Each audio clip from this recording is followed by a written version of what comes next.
Hello, ladies and gentlemen. Today we're back in War Thunder looking at update 1.65.1.175. It came out on the 8th, and basically this was the update which added in something called hull break. And I'll read it out for you here. It's on the forum if you want to see it. It was done on the 8th of February. I think it is maybe 5 or 6 updates down. So let's read it. DM for the lightly armoured vehicles has been updated. When damaged by HE or heat shells, as well as large caliber AP ammo. From now on, oh god, sometimes the sentences are hard to follow when they're translated. From now on, lightly armoured ground vehicles can be easily destroyed with weapons of 75mm caliber or more whilst using HE or heat ammo by hitting hull, turret, if present, or gun barrel and mantlet. This works for the following vehicles, and we'll go through the vehicles. So we have the Flak Panzer 38T Gepard, Flak Panzer 1, Flak Panzer 1 Gepard, Panzerjäger 1, Nashorn Marder 3, Marder 3 Aus H, the SD KFC 62, SD KFC 9 Flak 37, Type 94, Soki, Tarsi, both Crusader AAs Mark 1 and 2, AEC AA Mark 2, Falcon, T-17E2, M13, M15, M16, M3 GMC, M19, M42, M163 Vulcan, M18 Hellcat, M56 Scorpion, ASU 57, Gaz 4M, Gaz D-Shack, Gaz MM72K, PT76B, 94KM, ZIS30, ZIS43, ZSU23-4, ZSU57-2, ZSU37, and ZUT37. So as you can see, a lot of them are AA. Which is very important, and we'll get into in a bit. If you want a further explanation on how this works, there will be a link in the description to a video done by many miles away on YouTube. It's called War Thunder Hull Break New Mechanic Explained, and he basically goes through how the mechanic works. Saves me a bit of time, gives him a bit of views. That's basically how this goes. So, let's talk about why I think this is a good mechanic. Now, we all know that there is an issue, especially at lower tiers, but also at higher tiers with certain vehicles, such as the ZSU 57-2 and the what is the other one? The Gepard. That there is a lot of high fire rate AA in the game, which are very good at killing tanks. Now, my suggestion of kind of getting rid of the issue of having these tank destroyers slash AA slash really quick vehicles running around was to get rid of their AP ammo and basically just fill it full of HE, so they would actually have to be designed to kill AA. Now obviously Gaijin didn't want to do that, so they've introduced a new mechanic called hull break, or whatever you want to call it. It comes up as hull break in the game when you hit somebody, and they've done it so maybe this limits the issue that the AA creates when, as I said, it's not just a good plane killer, it's also overall a good tank killer. Now there are certain vehicles which have been basically brought up in this, such as the Crusaders, the Marders, the M13 and the M15, which aren't great tank killers, but because of how the hull break mechanic works, they're also included, and you know, that's completely fine. Another one is the Hellcat. Now the Hellcat is also an issue, but for other reasons, not because of the hull break thing, but because it has the same problem as the M10, where when you shoot it in the turret, sometimes the round just doesn't do anything, which is kind of interesting.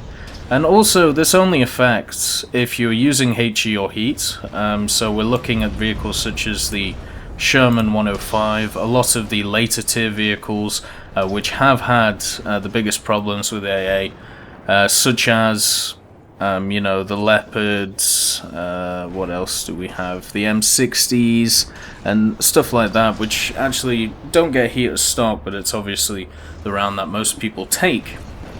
But it also gives you a reason to bring HE.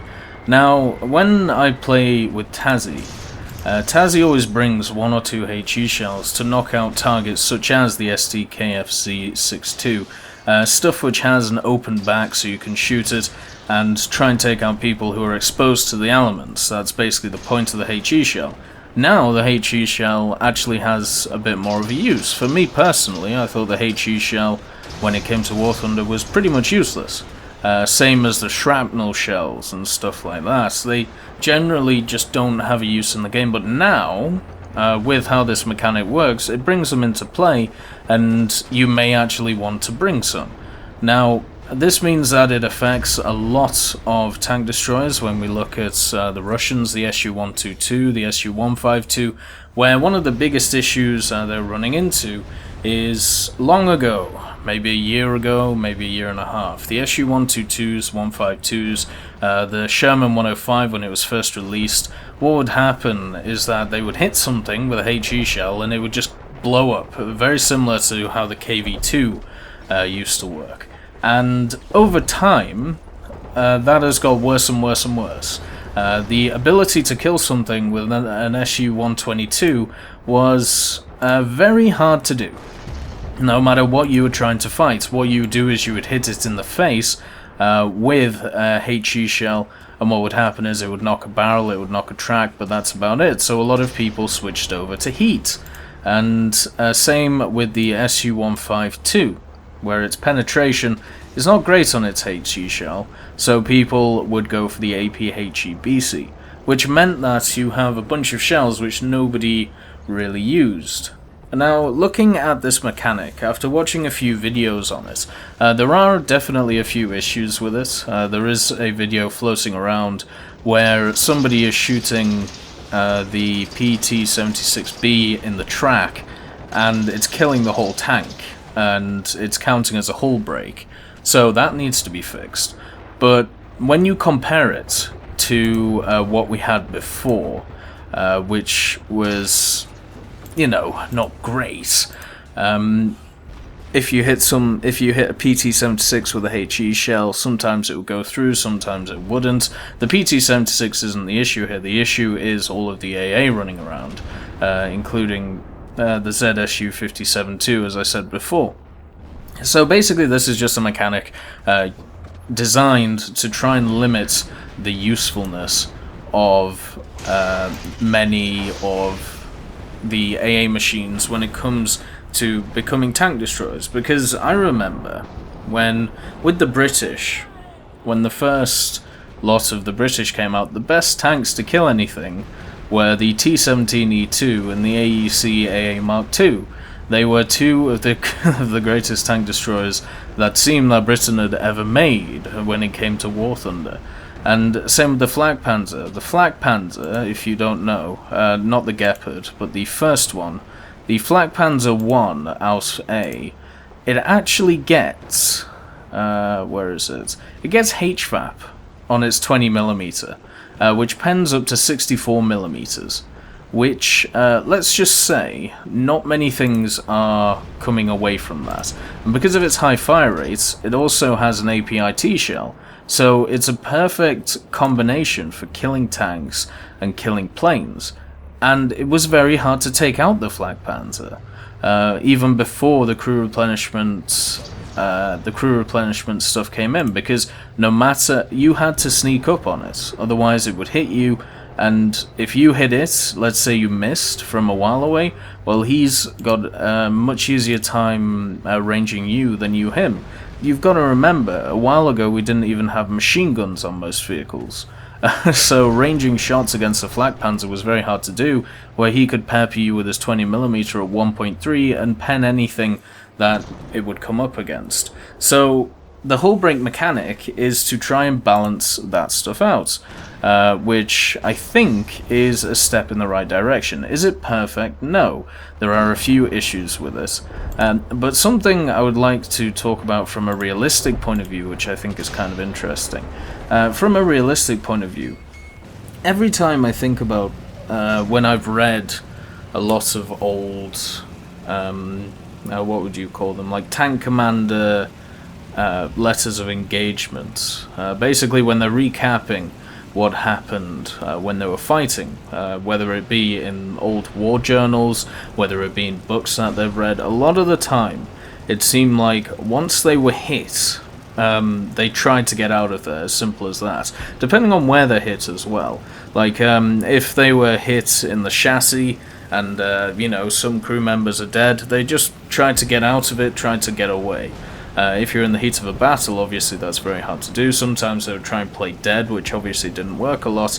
But generally what would happen is once that first shot hit the tank, that tank was out of action. Whether it be down to too much internal damage, whether it be down to crew members being killed, whether it be down to fire or anything like that, or just shock, because you've got to remember, a big shell putting a big hole in your tank would shock the hell out of you. When you talk about sounds, when you talk about explosions, even just like an APCR round going through your tank, it's going to splinter a little bit, but let's say some gets in your arm. You've got adrenaline running and everything like that, and yes, you're not going to react as badly as you would be if you were just shot out of the blue, but it's still going to affect you quite a lot, especially if the guy next to you is bleeding really hard. So a lot of engagements in real life actually only lasted a few shots when it came to one tank on one tank, or one AT gun on one tank, because once that tank was hit, it wouldn't generally recover. And it would be, after the battle, it would be up to the recovery teams to try and get that tank back and try and get it repaired, and hopefully we can try and salvage some of the crew who weren't blown up. This obviously doesn't take into account all the times that tanks set on fire and everything, but if we're looking at a more realistic point of view, this stuff makes sense. If you're in a Flak Panzer I and you get hit by a HE shell, that's going to bust up your tank. AA gun if you want to call it. Same as a Hellcat. You could even, adding the M10 in is a bit odd. But anyway, when you have a large caliber shell hit your tank, when it is lightly armored, it is going to do damage. It's not just going to disappear into the armor like it did before. And that's where hull break comes in. It's also trying to address the issue where if you have very thin armor and you get hit by a big shell, surely something must happen to that armor. When you see armor get hit by a large shell and it doesn't pierce it, it's still going to hurt that armor. It's still going to either leave some dents. There is a famous, one of the surviving Tiger II-H's at a museum in eastern France, I think. It's either in eastern France or Belgium, and it has MG fire in it, in the back of it, from just a 50 cal, and it leaves holes. It leaves quite substantial holes that you can see in the back of the chassis of the Tiger II. So, in War Thunder, there has to be some kind of armor depreciation after you get hit. Because if you're trying to get it as realistic as possible, something you've got to try and hedge your bets on is something like armor degradation. It's something like if a tank gets hit, then it's not just going to shrug it off and keep going. So this is a step towards that. Now it is happening with light armored vehicles first of all, but I don't see why it wouldn't happen once this is more fleshed out to other vehicles. If a Tiger II gets hit in the side of the turret and it doesn't pen, but it's a big 152mm HE shell, it's going to shock the crew. Maybe we run into mechanics such as shocked or shell shocked or something like that, where your crew is dazed for 5 seconds before they can actually do something. That would be a kind of interesting add-on. There are some unfairly targeted vehicles in here, but you have to set a benchmark somewhere, and they've set the benchmark, I believe, at 25mm, or whatever they've decided to do. It doesn't say in the update, which is kind of annoying.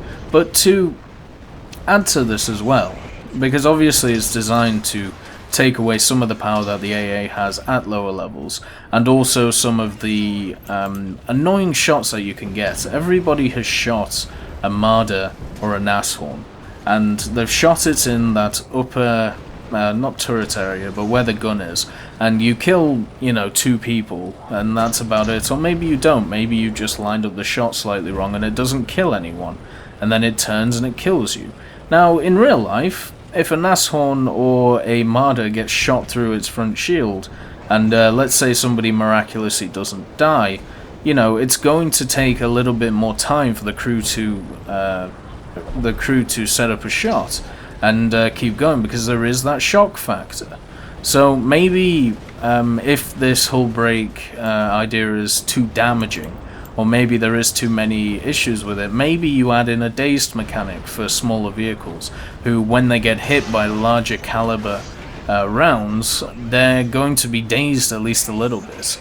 There are definitely, as I said before, a few issues with this, so hopefully they get sorted out. Like, such as I said before, the PT-76 stuff. In the video, Many Miles Away is using an M60A1, and he shoots he shoots a ZSU in the front, and it hits nothing really useful, but then it gets hull broken, it gets busted up. So overall, when we look at this, I think it's a positive change. It takes some of the issues away that were definitely there before, with rapid fire AA guns and also some tank destroyers who are kind of thrown in the mix, such as the Hellcat. But it does reduce a problem. It definitely needs to sort out some kinks, but hopefully it will work pretty well. And unfortunately, I'm feeling quite ill, so I'll see you tomorrow with another video. Hope you enjoyed this one, and I'll see you then.